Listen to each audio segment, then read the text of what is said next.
मत्स्य, कूर्म, वराह, नरसिंह, वामन, परशुराम, श्रीराम, श्रीकृष्ण, बुद्ध असे 9 अवतार घ्यावे लागले आणि 10वा कल्की हा कलियुगात अवतारणार आहे.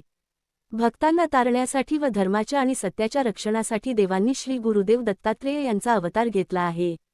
5व्या अध्यायात श्रीपाद श्री वल्लभ स्वामींची कथा सांगितली आहे. दक्षिणेकडील मद्रास प्रांतात पिठापूर नावाचे एक प्रसिद्ध गाव आहे. त्या गावात आफळराजा नावाचा एक विद्वान ब्राह्मण राहत होता. हा ब्राह्मण वेदविदेत पारंगत होता. त्याच्या पत्नीचे नाव सुमती होते. सुमती सुलक्षणी व पतिव्रता होती. आफळराजाच्या घरी ज्ञानार्जनासाठी गावातील विद्यार्थीही येत असत.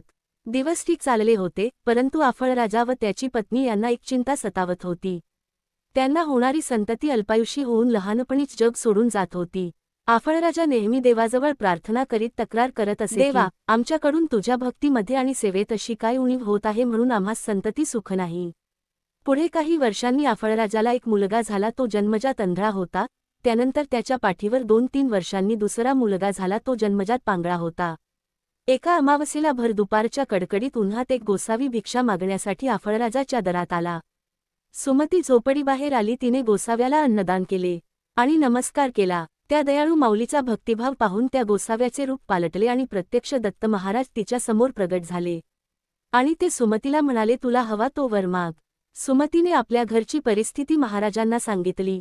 ती म्हणाली, महाराज, माझा एक मुलगा अंधळा आणि एक मुलगा पांगळा आहे. मला एक धडधाकट मुलगा व्हावा, तो सुलक्षणी व विद्वान असावा असे म्हणाली. दत्त महाराजांनी आशीर्वाद देऊन तथास्तु म्हटले आणि क्षणार्धात अदृश्य झाले. घडलेली सर्व घटना सुमतीने आफळराजाला सांगितली. पुढे काही वर्षांनी उभयतांना एक मुलगा झाला. तो जन्मतःच तेजस्वी दिसत होता. कुरळे केस, पाणीदार डोळे, तरतरीत नाक, हसरा चेहरा पाहून ते उभयता आनंदले. त्यांनी बाळाचे बारसे केले आणि बाळाचे नाव श्रीपाद असे ठेवण्यात आले. पुढे 7व्या वर्षी श्रीपदाची मुंज करण्यात आली. मुंज होताच